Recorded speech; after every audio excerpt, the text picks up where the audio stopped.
Aujourd'hui, une maison de poupées de Ibsen.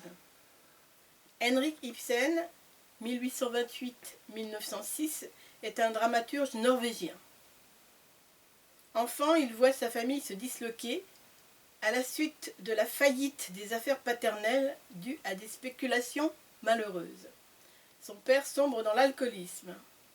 Il travaille comme apprenti, étudie pour devenir médecin et à 20 ans écrit sa première pièce, Catilina, publiée à compte d'auteur en 250 exemplaires.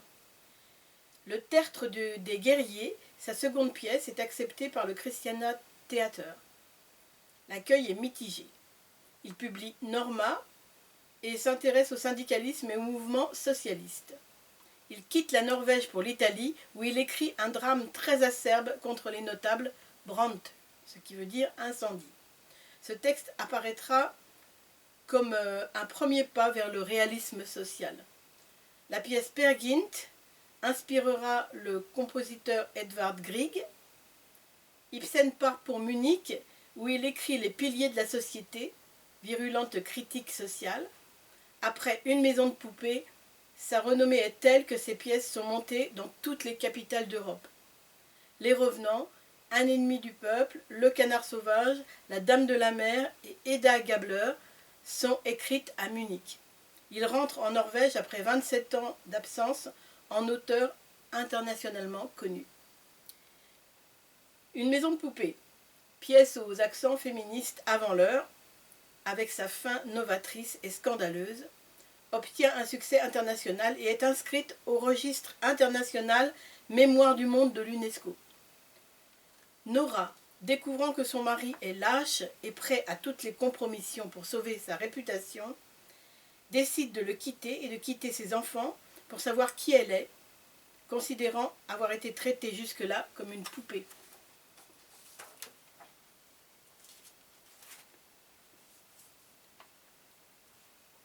Il est une autre tâche dont je dois m'acquitter d'abord. Je veux songer avant tout à m'élever moi-même. Tu n'es pas homme à me faciliter cette tâche. Elle ne relève que de moi. Voilà pourquoi je vais te quitter. Que dis-tu là? Il me faut être seule pour prendre conscience de moi-même et de tout ce qui m'entoure. Aussi, je ne peux pas rester avec toi. Nora, Nora. Je veux m'en aller tout de suite. Je trouverai bien un abri chez Christine cette nuit. Tu perds l'esprit. Tu n'as pas le droit de t'en aller, je te le défends. Tu ne peux rien me défendre désormais. J'emporte tout ce qui est à moi. De toi, je ne veux rien tenir, ni maintenant, ni jamais. Que veut dire cette folie? Demain, je partirai chez moi. Je parle de mon pays d'origine. J'y trouverai plus facilement de quoi vivre. Aveugle que tu es, pauvre être sans expérience. L'expérience, ça s'acquiert, Thorvald. Abandonner ton foyer, ton mari et tes enfants? Tu ne songes pas à ce qu'on en dira. Je ne peux m'arrêter à cela. Je sais seulement que pour moi, c'est indispensable. Ah, c'est révoltant. Ainsi, tu trahirais tes devoirs les plus sacrés? Que considères-tu comme mes devoirs les plus sacrés? Ai-je besoin de te le dire? Tes devoirs envers ton mari et tes enfants, n'est-ce pas? J'en ai d'autres, tout aussi sacrés. Tu n'en as pas. Quels seraient ces devoirs? Mes devoirs envers moi-même. Avant tout, tu es épouse et mère. Je n'y crois plus. Je crois qu'avant tout, je suis un être humain, au même titre que toi, ou au moins que je dois essayer de le devenir. Je sais que la plupart des hommes te donneront raison, Thorvald, et que ces idées-là sont imprimées dans les livres. Mais ce que disent les hommes et ce qu'on imprime dans les livres ne me suffit plus. Il faut que je me fasse moi-même des idées là-dessus et que j'essaie de me rendre compte de tout. Quoi? Tu ne te rendrais pas compte de ta place au foyer? N'as-tu pas dans ces questions un guide infaillible? N'as-tu pas la religion? Hélas, Thorvald, la religion, je ne sais pas au juste ce que c'est. Tu ne sais pas ce que c'est. Là-dessus, je ne sais que ce que m'en a dit le pasteur Hansen en me préparant à la confirmation. La religion, c'est ceci, c'est cela. Quand je serai seule et affranchie, je vais examiner cette question comme les autres. Je verrai si le pasteur disait vrai. Du moins, si ce qu'il m'a dit était vrai pour moi. Ah, voilà qui est inouï de la part d'une si jeune femme. Mais si la religion ne peut pas te guider, laisse-moi du moins sonder ta conscience. Car Je suppose que tu possèdes du moins un sens moral, ou peut-être en es-tu dépourvu. Réponds-moi. Vois-tu, Thorvald, il m'est difficile de répondre, je n'en sais rien. Je ne peux pas me retrouver dans tout cela.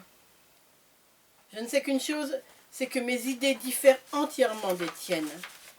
J'apprends aussi que les lois ne sont pas ce que je croyais, mais que ces lois soient justes.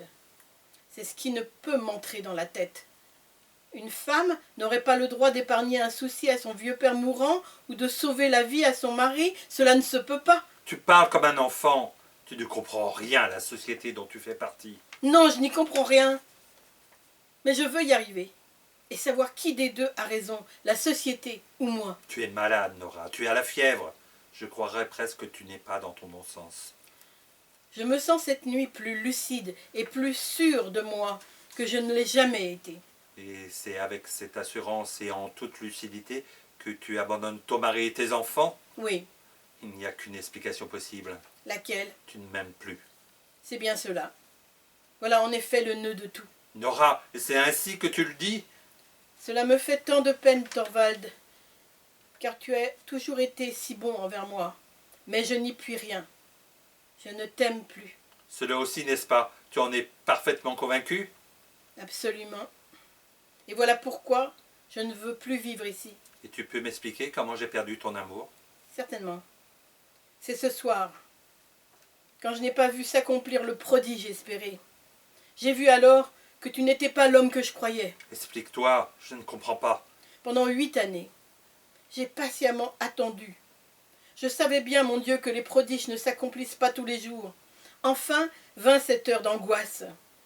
Je pensais alors avec certitude, voici venir le prodige.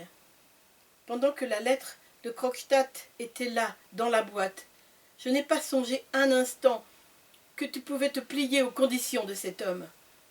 Je croyais si fermement que tu lui dirais « Allez, et publiez tout !»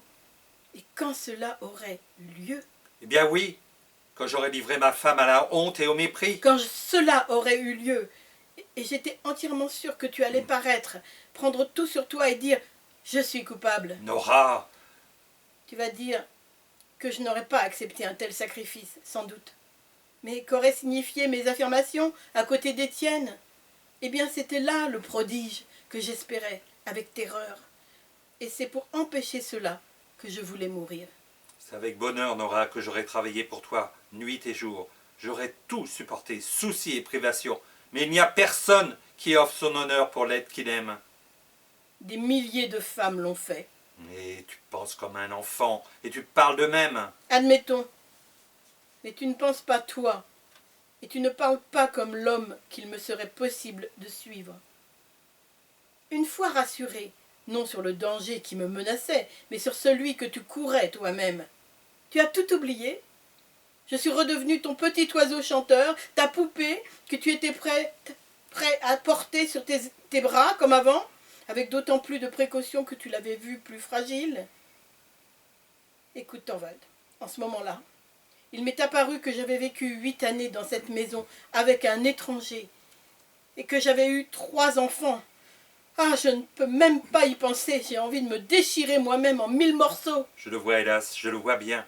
Un abîme s'est creusé entre nous. Mais dis-moi, Nora, s'il ne peut être comblé. Tel que je suis maintenant, je ne peux être ta femme. J'ai la force de me transformer. Peut-être. Si on t'enlève ta poupée. Me séparer de toi? Non, non, Nora, je ne peux pas accepter cette idée. Raison de plus pour en finir.